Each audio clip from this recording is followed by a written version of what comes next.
hiker's flashlight died at the exact moment the trees opened up, and what was waiting in the clearing wasn't empty forest.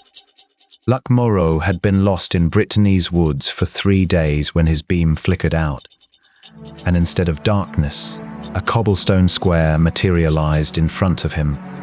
Half-timbered houses, shuttered windows, a village called Trécesson that shouldn't have been there at midnight. A church bell tolled 12 times, though no church appeared on his map. The air smelled of wood smoke and fresh dough. A baker in a linen apron waved him inside. The oven was cold, but the bread was hot. Luc paid with a 20-franc note. The baker gave him change in coins bearing Louis XVI's profile minted the year the king was executed. When Luc asked the date, the baker said, October the 5th, 1793. Then the bell tolled again, and the square emptied. Luc ran to the edge of the village, but the trees had closed behind him like a curtain. He turned back. The houses were still there, lit by flickering lanterns. A woman in a long dress poured him cider from a clay jug, sweet, effervescent, unlike anything he'd tasted. He wandered the streets, watching villagers go about their nightly routines. A blacksmith hammered horseshoes in a forge that never dimmed. Children played with wooden toys in doorways. No one seemed to notice the year was wrong. At first light, Luc heard a sound like a held breath being released. The houses blurred. The cobblestones softened under his boots. He stumbled into the forest as the sun cleared the horizon. The village was gone, no foundations, no chimneys, not even a footprint in the dew. But his backpack was heavier. Inside, wrapped in his jacket, was the loaf of bread. Still warm, the crust crackling. The stamp on the bottom read Trécesson, 5 October 1793. Luc took the bread to a historian in Rennes. The man nearly dropped his coffee. Trécesson was abandoned in 1793, he said. The villagers vanished overnight. No bodies, no signs of struggle. He unrolled a yellowed canvas, a painting of the square made the day before they disappeared. The scene was identical to Luc's photographs. The same houses, the same lanterns, even the same woman pouring cider. But Luc's photos had something the painting didn't. In the corner of one frame, just visible in the shadows, was a figure in modern hiking gear. A man with Luc's face, watching from the edge of the square. The historian's hands shook. You weren't just there, he said. You were part of it. The bread loaf wasn't just warm, it was still rising, as if freshly baked. Yet, oven Luc had seen was cold ash. By morning, it had hardened into stone. When he broke it open, the crumbs were dry, tasteless. The stamp had faded, leaving only the word Trécesson in faint ink. Luc returned the next October. He waited until midnight, then walked the same path. The trees parted. The village was there, exactly as he'd left it. The baker recognized him. You're back, he said. We wondered if you'd return. Luc asked what he meant. The baker only smiled and handed him another loaf. This one was stamped with the year 1794. The villagers never aged. The children who'd played in the square were still children. The blacksmith's hands were still strong, his face unlined. Luc asked a woman in the tavern how long she'd lived in Trécesson. She laughed. Since I was born, and I'll live here until I die. When Luc pressed her, she leaned in and whispered, we don't die here. Not really. Church records in the nearest town told a different story. Every 50 years, on the night of October 5th, villagers reported seeing their ancestors in the forest.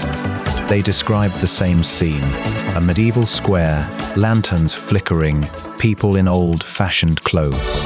The records went back centuries. In 1843, a farmer claimed he'd spoken to his great-grandfather, who'd vanished in 1793. In 1913, a schoolteacher swore she'd danced with a man who'd been dead for 100 years. The records didn't just describe ghosts. They listed names of villagers who'd vanished decades earlier alive in the loop. One entry from 1923 mentioned a woman who'd last been seen in 1793. She'd appeared in the square, young and healthy, and asked about her descendants. When the villagers tried to follow her back, she dissolved into mist. The records also contained warnings. In 1794, a priest wrote that anyone who entered the village after dark never returned. In 1893, a doctor noted that those who did come back were changed. They spoke of time moving differently, of seeing their own futures. Some refused to sleep indoors, afraid the walls would vanish at dawn. Others stopped aging entirely. A man who'd entered the village in 1913 was still alive in 1987, his face frozen at 30 years old. What force makes the village vanish, and why does it spare some objects? Scientists from the University of Rennes set up equipment in the forest. They measured a localized electromagnetic field that fluctuated at dawn. The field wasn't natural. It pulsed in a rhythm matching a medieval chant still sung in Trécesson's loop every night. The chant was a lullaby one mothers sang to keep their children safe. The scientists recorded it, but when they played it back, the tape was blank.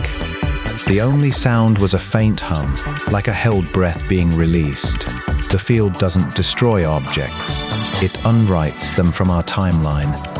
Anything touched by the loop's visitors remains like Luc's bread or the coins in his pocket, but the village itself is erased, as if it never existed. The scientists found no trace of the houses, not even in satellite images. Yet when they returned at midnight, the village was there, waiting. The electromagnetic pulses follow a pattern. They peak at 5:58 a.m., just before sunrise.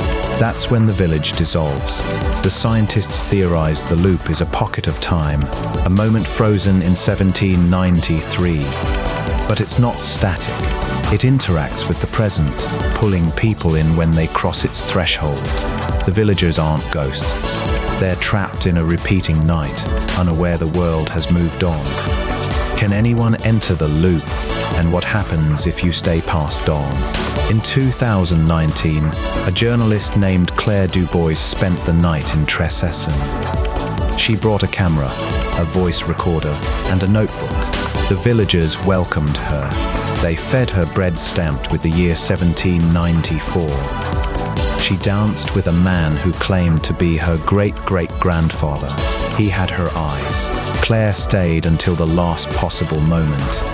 At 5:50 a.m., she stood at the edge of the village, watching the sky lighten. The villagers gathered around her, their faces solemn. "You can stay," the baker said. "But if you do, you'll never leave." Claire hesitated. The air smelled of wood smoke and something metallic, like ozone before a storm. At 5:58, the village began to fade. The houses blurred. The cobblestones softened. Claire's camera captured the moment.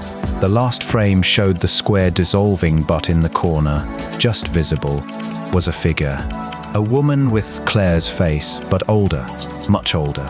Her hair was white, her skin lined with centuries of wrinkles. She was holding a loaf of bread stamped with the year 2019. Claire didn't stay. She ran as the village vanished behind her, but when she developed the photos, she found something else.